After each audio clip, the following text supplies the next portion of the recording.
Hola chicos, muy buenas tardes, muy buenas noches, ¿cómo están? Muy buenas noches. Bueno, bienvenidos a lo que tenemos hoy. Buenas noches. Buenas noches, profe, ¿cómo están? No nos notifica hoy por algo para que estamos listos a continuar con la capacitación.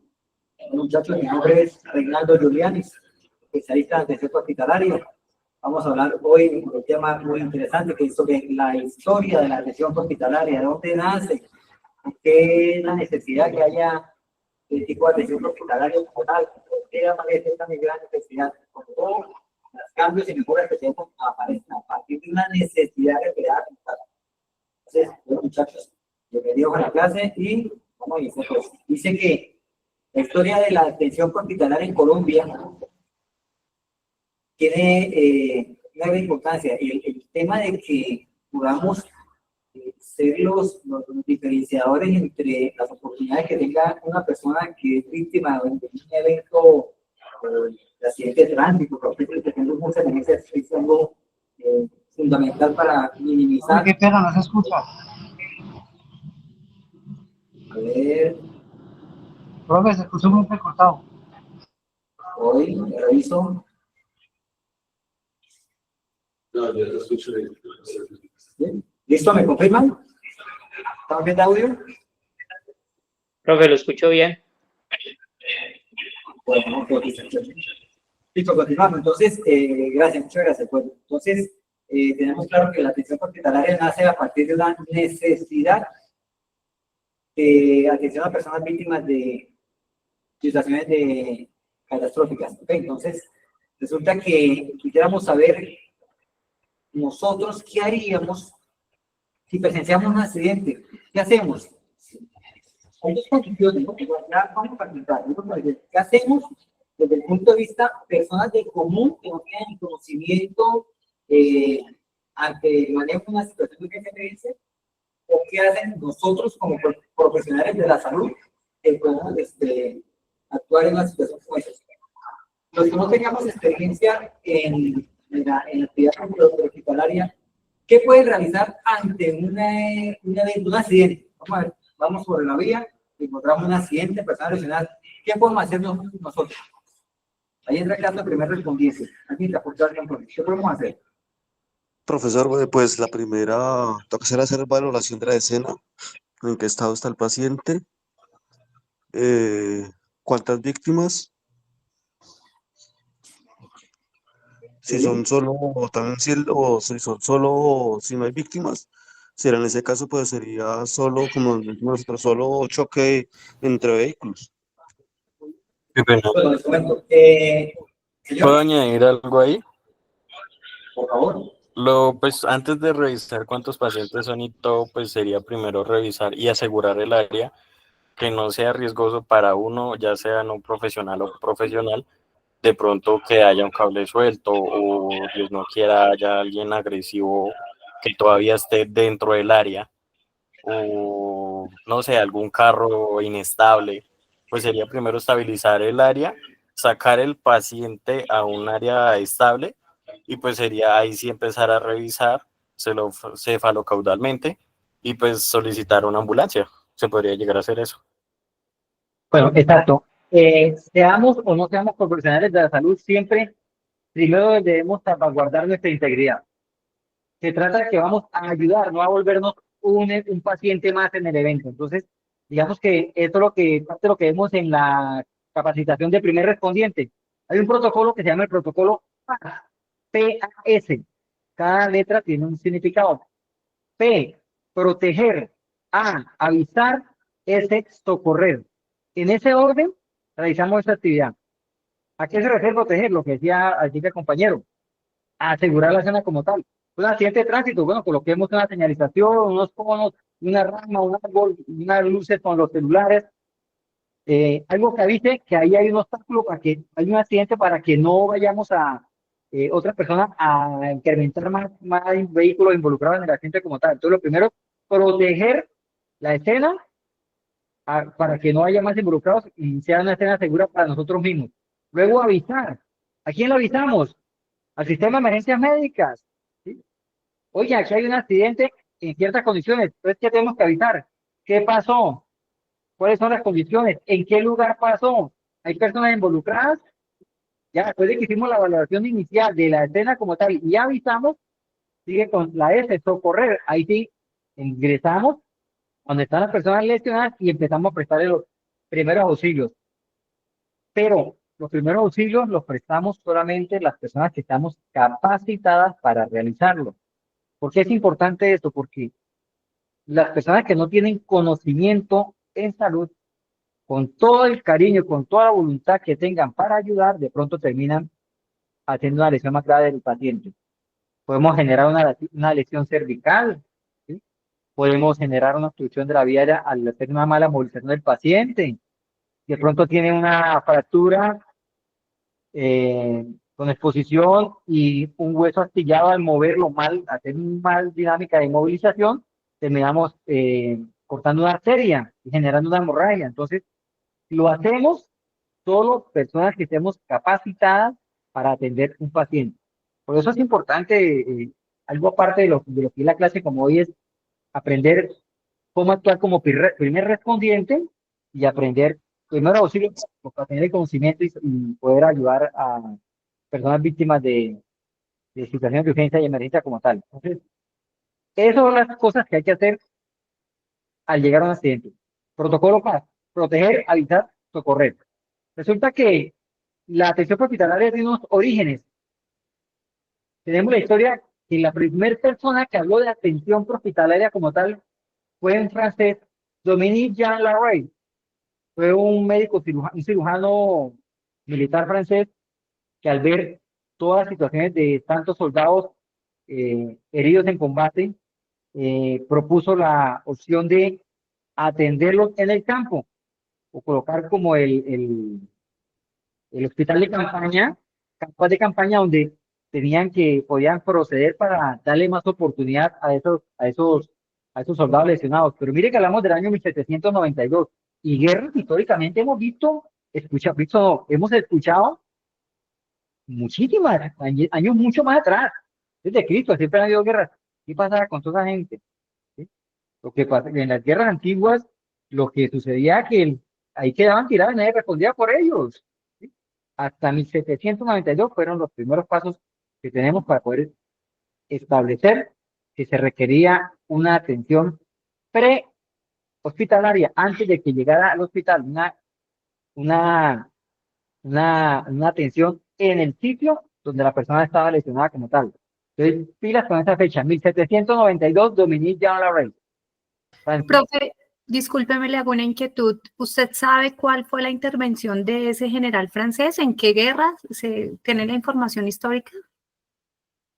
Sí, una guerra que fue unos años, como con 4 años más atrás. Permítanme un segundo, ya les complemento. La guerra fue 4 años antes de este año cuando se implementó y ya los complemento como tal, ya les confirmo. ¿Ok? Parece interesante. El periodo de Napoleón, ¿no? Napoleón también fue un gran precursor de la atención hospitalaria. Pues ya te confirmo ese dato, ¿bien? Gracias, lo pregunto porque no sé si de pronto usted tendrá asociado a la atención prehospitalaria alguna intervención relacionada con la fundación de la Cruz Roja, con Henri Dunant. Entonces, no sé si de pronto dentro de lo que de su conocimiento de pronto se tenga asociado algún antecedente histórico, que eso es por allá en 1859, 60 más o menos.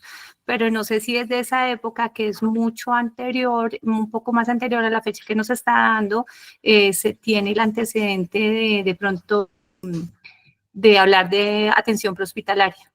Sí, el tema de Cruz Roja, ya se lo complemento también, se inicia en Ginebra. Por eso creo que hablan del tema de la Convención de Ginebra, No, hablo del movimiento internacional como tal, con la batalla de Solferino. Bueno, no lo tengo claro en este momento, pero ya te lo complemento, ¿ok? Muchas gracias. Estamos con mucho gusto. Continuamos entonces. Las primeras formas como se implementó la atención prehospitalaria en Colombia data de que los años antes de 1960 todo lo que era atención prehospitalaria era de una manera improvisada. Era lo que la gente pudiera hacer en camillas que ellos pudieran armar, en vehículos, cualquier vehículo que pudiera prestar el servicio para trasladar al paciente, lo hacían de una manera muy empírica como tal. No había nada establecido como tal. La persona con voluntad que tuviera prestaba un servicio y lo hacía de la mejor manera posible, pero no había una normatividad, no había una reglamentación, no había una institución como tal que lo regulara o lo prestara como tal. Ya entre 1960 1980 entran ya a formar lo que es la Cruz Roja y la Defensa Civil como organismos de socorro a prestar esa atención como tal. Y ya en 1990 ya empieza a haber la conformación de programas técnicos y capacitaciones para establecer todo lo que es procedimientos y protocolos para la atención prehospitalaria en Colombia. Que es el tema de normalización y normatividad de la atención prehospitalaria con el decreto 1011 que habla sobre el tema de calidad en salud. Ese decreto de calidad en salud es el primer acercamiento para poder darle al sistema, eh, darle al sistema unas normatividades para que haya una calidad en salud, con unos mecanismos que aseguran que los servicios de salud en el país van a ser integrales, van a tener todas las personas derecho a una salud como tal, ¿sí? Eso tiene que hay un sistema, tiene que hay un sistema único de habilitación. ¿Qué quiere decir? ¿Quiénes son los que pueden prestar el servicio? ¿Cuáles son los prestadores como tal? Hay 4 tipos de prestadores que los regula la última resolución que aplica para nosotros, la 3100, que habla 4 tipos de prestadores de servicios de salud, que son las IPS, que son las empresas con objeto social diferente, que son esas empresas como una empresa, digamos, una empresa de seguridad y salud del trabajo, que no es una empresa de salud como tal, pero de pronto puede prestar un servicio de un laboratorio, prestar servicios de laboratorio. O hay una empresa de transporte, pero que presta el servicio de traslado de pacientes a consultas médicas. Lo habilitan como empresa con objeto social diferente. Otro es transporte especial de pacientes, que son empresas que solamente tienen lo que es ambulancias o prestan la atención hospitalaria. O yo como profesional independiente puedo también habilitarme para prestar un servicio de salud. Entonces, hay 4 tipos de prestadores de servicios de salud. También habla sobre, la 1011 empieza a hablar sobre los programas de auditoría para el mejoramiento de la calidad. Habla sobre el PIMED, programas de auditoría para el mejoramiento de la calidad. Es un mecanismo que nos permite hacer comparación de los procesos que están, que están manejando en las instituciones con el ánimo de cada día ser mejor, ver qué cosas se pueden mejorar para que haya un proceso de calidad y sea cada día tengamos un servicio de salud más eficiente como tal, ¿sí? Y también habrá un sistema de información donde vamos a recopilar datos que nos sirven para manejar estadísticas como tal para el tema de mejoramiento de la calidad en salud. En el año 2014 entra en vigencia la resolución 2003 del 2014. Digamos que la 2003 es la que habla sobre todo el proceso de habilitación, acreditación y cumplimiento para ese tipo de prestadores de servicio hacer parte del sistema de salud como tal. Esa resolución tiene una vigencia de 5 años. Cada 5 años debe renovarse o actualizarse como tal. Ahorita, en el año 2019, entró la nueva resolución que es la que nos está aplicando en este momento, que es la 3100 de 2019. Una del 2014, la 2003, 5 años más tarde, 2019, entra la resolución 3100. Esta es la que habla sobre todo el tema de proceso de acreditación y calidad en salud como tal.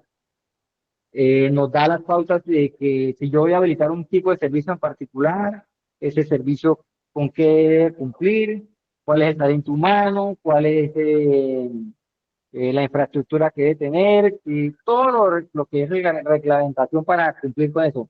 Y la última que nos ha aplicado es la resolución 544, que es la que le ha hecho unas modificaciones puntuales a la 3100, mientras sale la nueva resolución ya incorporada como tal.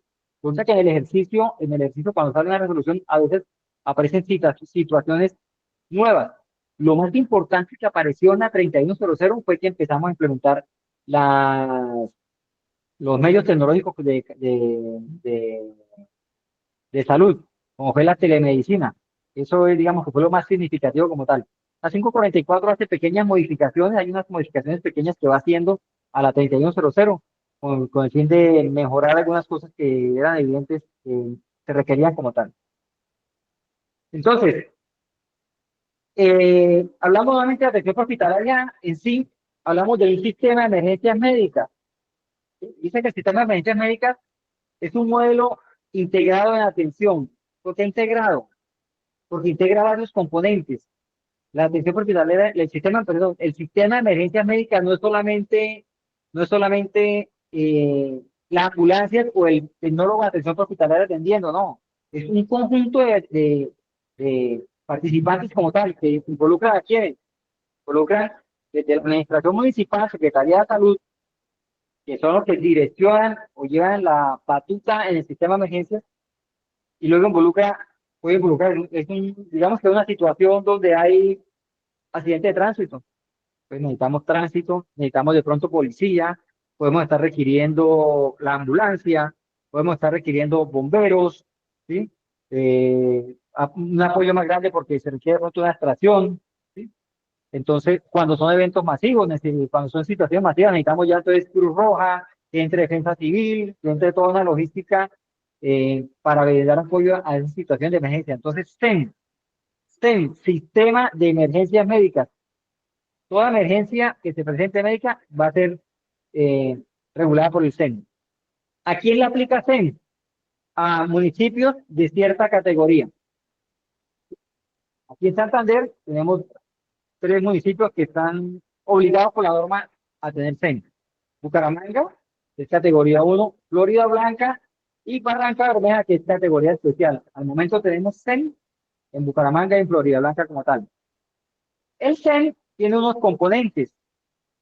Es la resolución 926 del 2017, es la que regula el sistema de emergencias médicas, la que dice, necesitamos que hay un sistema de emergencias con estas condiciones y con estas características. Y habla de 7 componentes en el sistema de emergencia. Entonces, primer componente es notificación y acceso al sistema. La información debe llegar a una línea donde hay un operador que recibe y clasifica la información. ¿Qué clasifica? ¿A quién corresponde la emergencia como tal? Es una emergencia donde requerimos bomberos, requerimos ambulancia. Qué pena, una pregunta. Señor, ¿Cómo sabe en qué ciudad o se puede o no se puede implementar el sistema SEM? es por municipios de categoría 1 y municipios de categoría especial. ¿Sí? Eso es por el ¿Y a qué número, se refiere es por con categoría 1? el número de habitantes que tiene el municipio. Es por número de habitantes. Ah, vale, gracias. Entonces, en este momento los que aplican es en Santander, es Bucaramanga y Florida Blanca. Y Barranca Bermeja porque es un municipio categoría especial. Donde está funcionando SEM, ahorita en Bucaramanga, Florida Blanca. Una pregunta, los hospitales de alta complejidad entonces no aplica el sistema. ¿Perdón, los qué? Los hospitales de alta complejidad entonces no regula el SEM. Los hospitales los regula el CRUE, Centro Regulador de Urgencias y Emergencias. ¿Sí? Ya cuando el paciente está en el hospital y el paciente requiere ser remitido a otra institución de mayor nivel, el CRUE, que eso es de la gobernación, CRUE, que tiene sus oficinas acá en Florida Blanca, donde era la antigua licorera, Centro Regulador de Urgencias y Emergencias. El CRUE es el que da el código CRUE y es el que dice a dónde se lleva el paciente según la complejidad que tenga, es el que regula. Pero el sistema de emergencia, que es el que va a atender la emergencia como tal, lo maneja es el SEM, que es el municipio, con apoyo del CRUE, el CRUE que da un código para llevar toda la estadística de la atención. ¿Sí? Pero es parte del sistema también los hospitales, ¿sí? Porque acá es donde van a terminar llevando el paciente víctima de la emergencia como tal. Señor. Qué pena, ¿el CRUE también aplica según la categoría así como el SEM? ¿O es aparte la implementación del CRUE? Independientemente de que haya SEM, el CRUE, ¿cuánto dura un CRUE? Cada paciente tiene su CRUE. En Bucaramanga no está formalizado el CEN todavía.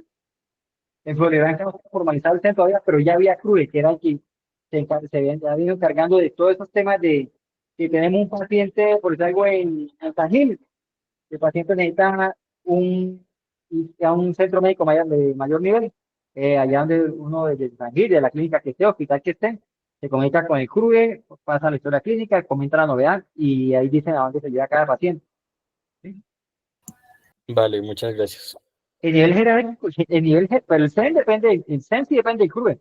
Y el nivel jerárquico está el CEN y encima está el CRUE como tal. ¿Sí? Y ahí van los componentes del sistema como tal. Entonces le decía, primero notificación, alguien notifica. Segundo, hay un coordinador que se encarga de recibir las llamadas y gestionar a quién le corresponde atender ese caso. ¿Sí? Actualmente, todo, digamos que el CEN tiene una línea de WhatsApp y una línea fija para recibir llamadas, pero casi todas las llamadas están entrando por la línea 123. Policía es la que hace el primer filtro y según el tipo de urgencia o requerimiento, direcciona a quién le corresponde. Acá en el CRUE, los que hemos tenido oportunidad de estar allá, hay un solo centro de control donde ahí está el coordinador el coordinador del CRUE, está el médico, hay un médico del CRUE, está el regulador del CEN Bucaramanga, el regulador del CEN Florida Blanca, y están todos los organismos ahí trabajando mancomunadamente, atendiendo y direccionando a donde se requiera enviar las unidades según la emergencia que estamos atendiendo.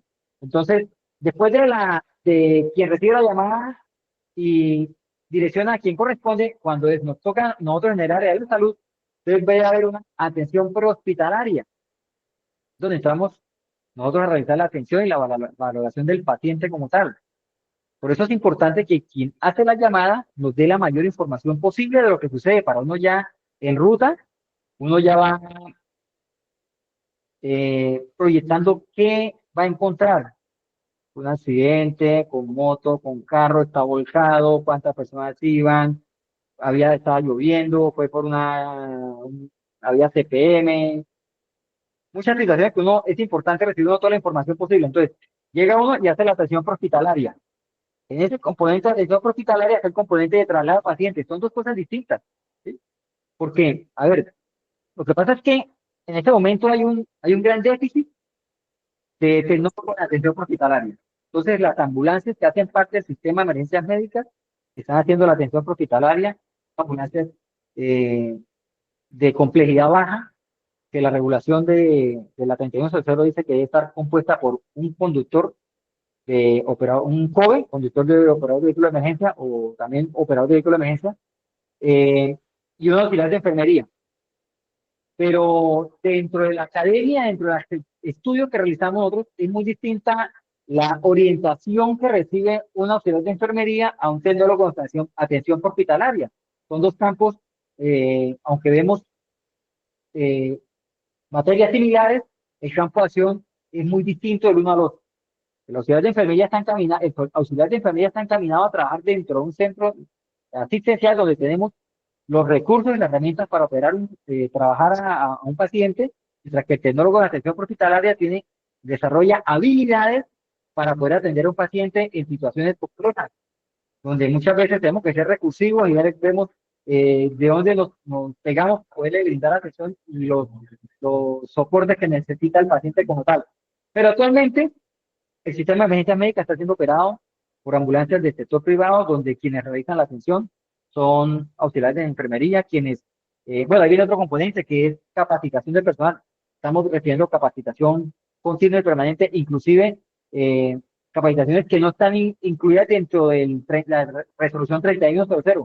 Recibimos mayores capacitaciones para que el personal que está en la ambulancia realmente tenga el conocimiento de cómo poderle brindar unas oportunidades más altas a estas personas que son víctimas de accidentes de tránsito, eventos catastróficos, no solamente accidentes de tránsito, es que el CEN no solamente atiende accidentes de tránsito. Usted está en su casa y tiene una situación de urgencia, tuvo una cortada y tiene una hemorragia abundante, sanguinante, llame al servicio de emergencias. Hay un centro comercial y está la persona recibiendo un paro cardiorrespiratorio, llama al sistema de emergencias. Y ahí se involucra otra situación que es, yo como primer respondiente veo a una persona que está en paro cardiorrespiratorio, ¿cómo actúo? ¿Sí? Llamo. viene la ambulancia básica y presta la atención, o mejor, llega, bueno, el correcto debería ser así. Llega el profesional de atención hospitalaria, la persona que tiene el conocimiento, la experticia para poder desarrollar todo esa atención a ese paciente como tal. Aquí, perdón, listo. Hace la evaluación inicial, hace las maniobras de estabilización del paciente y luego llega la ambulancia táctica, que es la que realiza el traslado. Pero tenemos otro componente que es la ambulancia medicalizada. Cuando el paciente requiere otras maniobras, por ejemplo, un paro cardiorrespiratorio en el ACLS, ya tenemos que ver los medicamentos que no maneja la básica. Ahora, hay otra cosa. Tenemos el conocimiento de ambulancia básica y medicalizada. La 3100 habla de transporte asistencial de pacientes y lo que es la ambulancia básica, en la 3100 no habla de ambulancia básica, habla de ambulancia de complejidad baja, que sería la básica, y ambulancia de complejidad media, que es la medicalizada. Entonces, en el correcto hecho de las cosas sería, tecnólogo de atención hospitalaria, estabiliza el paciente, llega a la ambulancia básica que hace el traslado. Otra condición, si condiciones como un paro cardiorrespiratorio, llega a la medicalizada con su médico, que es la persona avalada y autorizada para aplicar medicamentos. ¿Sí? Eso debería ser así. Digamos que en mi haber yo hago parte del sistema de emergencias médicas y hemos hecho grandes logros acá en Bucaramanga. El primer sistema de emergencias médicas se inició en Bucaramanga con empresas de ambulancias privadas que hacían parte de ese desorden tan grande que había en la ciudad, quienes conocen acá cómo era. Ya trabajan de una manera ordenada, organizada por sectores. En Bucaramanga hay 7 sectores, una empresa cubre cada sector y va a atender los accidentes del sector como tal. Si hay un solo paciente, llega la primera ambulancia y si hay 2 pacientes, manden otra ambulancia, aquí hay otro paciente y pide los apoyos que necesite como tal. Entonces, se trabaja de manera ordenada. Pero como el área metropolitana es muy cerca, aquí somos todos pegados. Entonces, el sistema de emergencias de Bucaramanga adoptó cubrir los otros municipios, Girón, Piedecuesta y Florida Blanca. ¿Sí? Y entre las empresas, digamos que se distribuyó las zonas de trabajo, se trabaja de una manera muy ordenada y organizada. Ya en el proceso entró el CEN, Sistema de Emergencias Médicas de Florida Blanca, ya tenemos 2 coordinados que están trabajando, y tanto Girón como Piedecuesta, que no están obligados a tener conformación del sistema de emergencias médicas, están de todos modos incorporados al CEN de cada municipio. Digamos que Girón lo apoya Bucaramanga y Florida Blanca está apoyando el municipio de Piedecuesta.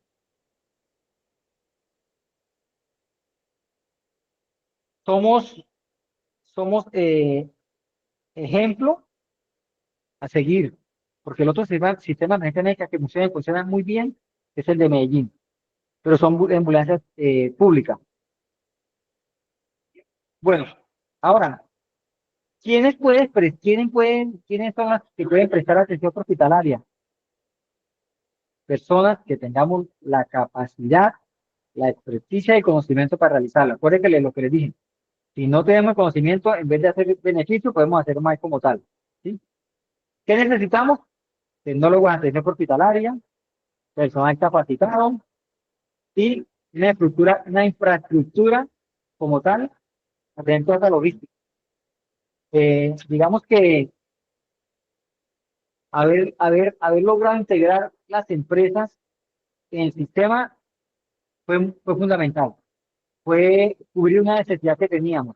Como digo, somos ejemplo ahorita a seguir de lo que es un sistema de emergencias médicas funcional. Faltan cosas, claro que sí, faltan cosas. ¿Sí? Nomás ayer estábamos participando en el Comité de Emergencia Médica de Bucaramanga, donde se involucra a todos los actores del sistema. Una reunión con las empresas de ambulancia, con los reguladores del sistema de emergencias, con las IPS públicas y privadas como tal, donde cada día vemos qué situación se presenta y vemos cómo logramos mejorar cada día más. ¿Sí? Pero estamos encaminados a un proceso de que poderle brindar realmente todas las necesidades que tiene la comunidad de Bucaramanga y la área metropolitana para que el sistema de medicinas médicas sea un sistema confiable para ustedes. Pero es importante que haya una muy buena capacitación. Tenemos una gran necesidad de APH. Digamos que como no hay APH como tal, lo sigue haciendo el personal de ambulancias, pero hay un requisito que deben tener una formación mínimo de formación hacer un diplomado en atención hospitalaria. Es un requisito para que puedan participar como tripulantes de las ambulancias del CEN. Aunque la 3100 no dice que el auxiliar de enfermería que tripula en la ambulancia debe tener el diplomado de atención hospitalaria. Sí, el sistema de emergencias médicas por resolución sacó que los auxiliares de enfermería que tripulan las ambulancias deben tener como mínimo el diplomado en atención hospitalaria como tal, para garantizar que hay calidad, que hay competencia para poder eh, darle una atención a estas personas como tal. ¿Listo? Bueno, muchachos, entonces vamos aquí a debatir un poquito. Escribe 3 razones por las que la atención hospitalaria es fundamental en Colombia. Vamos a nombrar por qué es importante la atención hospitalaria en Colombia. Ayúdenme a ver. ¿Por qué consideran?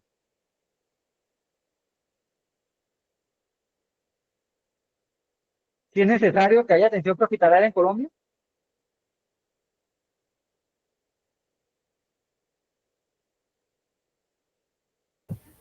Pues de pronto sea por la facilidad de la atención al paciente, ya que pues de pronto no todo el mundo cuenta con el posible transporte o el conocimiento para poder llevar a una persona sin hacerle daño a un centro hospitalario cercano. De pronto por la facilidad para reducir la tasa de mortalidad por accidentes o situaciones así que pongan en riesgo la vida. Es como el primer paso que se da de los primeros auxilios para poder llegar a un centro. Exacto. A mí me parece que es importante porque fundamentalmente permite salvar vidas. Una atención con términos de calidad, en términos de tiempo, y el tiempo es supremamente valioso, permite salvar las vidas. Correcto, encontramos tres aportes muy inclusivos en este tema. El tiempo de respuesta. El tiempo de respuesta es importantísimo. Hay una cantidad de situaciones donde el tiempo de respuesta es fundamental. Una hemorragia sanguinante, una persona en 3 minutos puede fallecer por una hemorragia. Paro cardiorrespiratorio. Profe, sería también igual como primer respondiente, la primera persona que tenga conocimiento. Claro, como les digo, es importante que estemos todos capacitados en este tema. Lógico que hay unos procedimientos avanzados que no todos van a tener la capacidad de hacerlo, pero hay unos conocimientos básicos, primeros auxilios, que usted como primer respondente podría realizarlo a una persona y vamos a hacer los diferenciadores. Y usted termina siendo prehospitalario, porque usted hizo una intervención antes de llegar al hospital. Cualquier intervención que se haga en el paciente antes de llegar al hospital se considera atención hospitalaria, pero hay que tener conocimiento para realizarlo. Los tiempos de respuesta son fundamentales. Usted ve que una persona, paro cardiorrespiratorio, 3 condiciones para un paro cardiorrespiratorio, ¿cuáles son? ¿Cómo sabemos que una persona tiene un paro cardiorrespiratorio? 3 condiciones deben cumplirse. ¿Cuáles son? Que no tiene pulso, no respira y no responde. Exacto. Vemos que una persona cae al piso, lo llamamos, señor, señor, atiende, no contesta, no dice nada. ¿Tiene pulso? ¿Dónde lo tomamos? A nivel carotidio, ¿no? Que es el que más podemos sentir, más fácil de sentir. No tomemos los pulsos distales, nos vamos a complicar un poco con eso. ¿Sí? El paciente no Pero respira. ¿se podría sacar por el pulso distal o es más engañoso, por así decirlo? Si hay un paro, el paciente está en paro, el corazón está detenido. No vamos a mostrar el pulso distal. Es que es más difícil encontrar un pulso distal que un pulso aquí a nivel central del carotidio. Porque el paciente puede tener una bradicardia, tiene los latidos muy bajitos, le hizo perder la conciencia, pero está latiendo el corazón todavía. Pero el pulso distal va a ser muy lento, no va a ser muy poco perceptible. A nivel carotidio va a ser más fácil, pero siempre nos vamos a regular en la carotida. Es más fácil aquí palpar el curso acá. Pues vamos acá por lo más fácil, no nos compliquemos. ¿Sí? No nos compliquemos, busquemos más fácil. ¿Sí? ¿Qué hacemos? Arrancamos con RCP todavía, inmediatamente. 5 minutos para tener oportunidad de que una persona que está en paro cardiorrespiratorio, 5 minutos para cada persona adelante. Después de eso, los índices de posibilidades empiezan a bajar.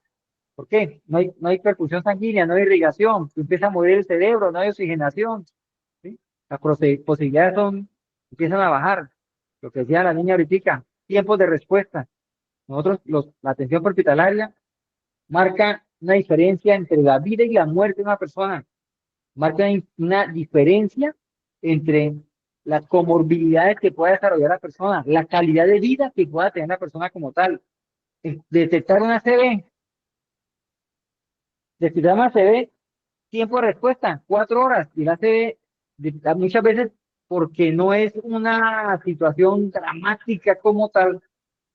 Entonces el paciente empieza a sentir ciertas cositas y hasta se va para la IPS, para el seguro, a hacer fila, y lo pueden hacer fila por allá, y hasta que no pase triaje, empieza a pasar tiempo importantísimo, donde la persona está muriendo neuronas cada minuto, 2 millones de neuronas por minuto estamos perdiendo.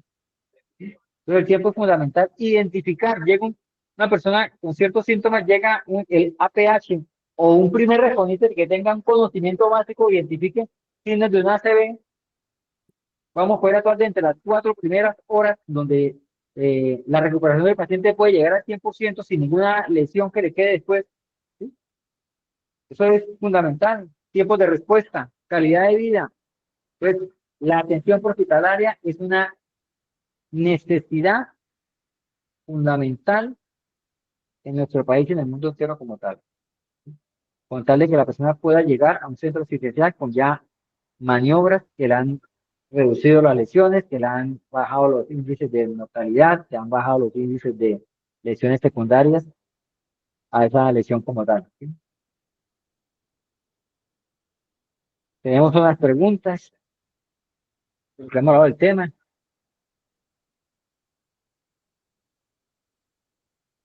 Una atención oportuna puede marcar la diferencia entre la vida y la muerte. El capacitarnos es importante, chicos.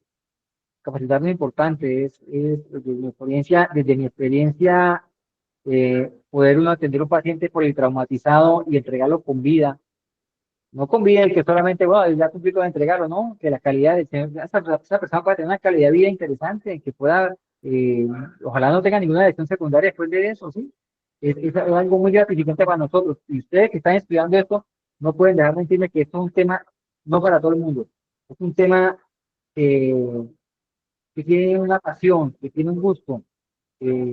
Llegar nosotros, no todo el mundo está en la capacidad de estar pendiente y atento a enfrentar situaciones donde nosotros mismos vamos a estar en riesgo, donde la capacitación continua es tan importante para poder brindar satisfacción a una persona que no conocemos, porque sobre todo nosotros en atención hospitalaria no tenemos contacto con las personas, somos los que lo atendemos, lo entregamos en la clínica y no volvemos a vernos con ellos nunca más, nunca más.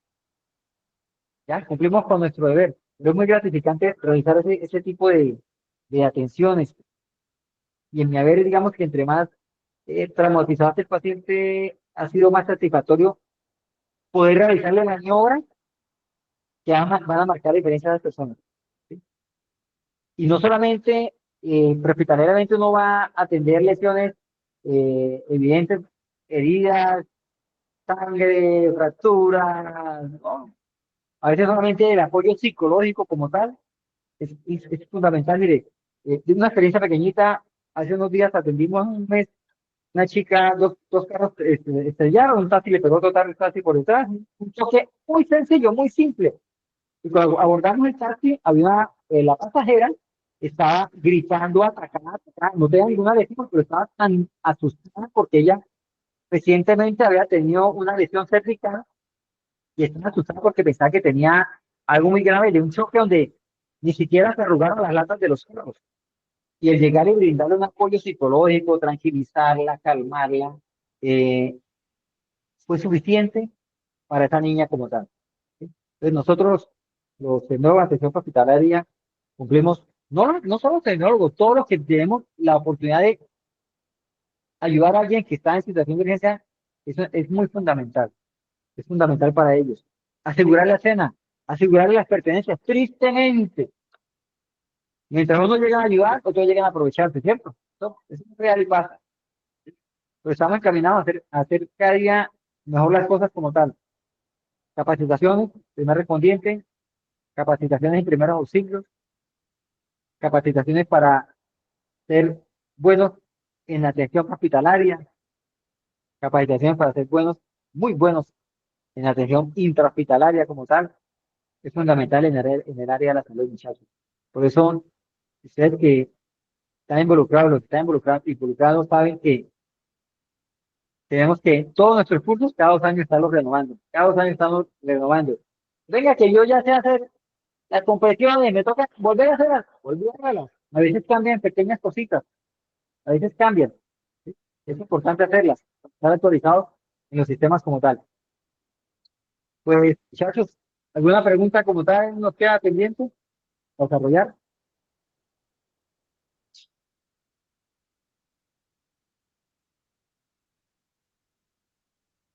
Listo, chicos. Entonces, fue un gusto haber participado con ustedes en esta clase. Nuevamente, mi nombre es Reinaldo Giulianis, profesional de atención hospitalaria. Estoy para servirles y espero que haya sido de su agrado. Cualquier cosa aquí en CELAT, estamos pendientes. Cualquier cosa que deseen complementar, con mucho estaremos atentos y nos vemos en la próxima clase. Buenas noches. Muchísimas gracias, buenas noches. Muchísimas gracias, buenas noches. Gusto, muchachos. Profe, gracias, buenas Profe, me noches. quedé con una duda y una pregunta. Pero bueno. Fuerte, Luis.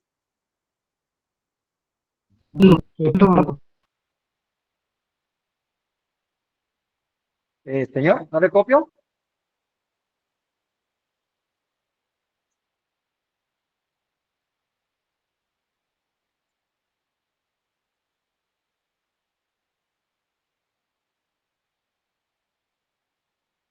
Bueno, estamos atentos a la pregunta.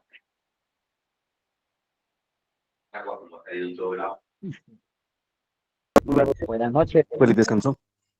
Muchas gracias. Realmente.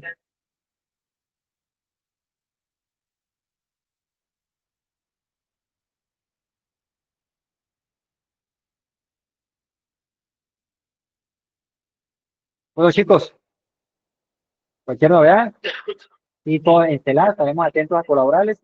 Muchas gracias por todo. Muy buenas noches.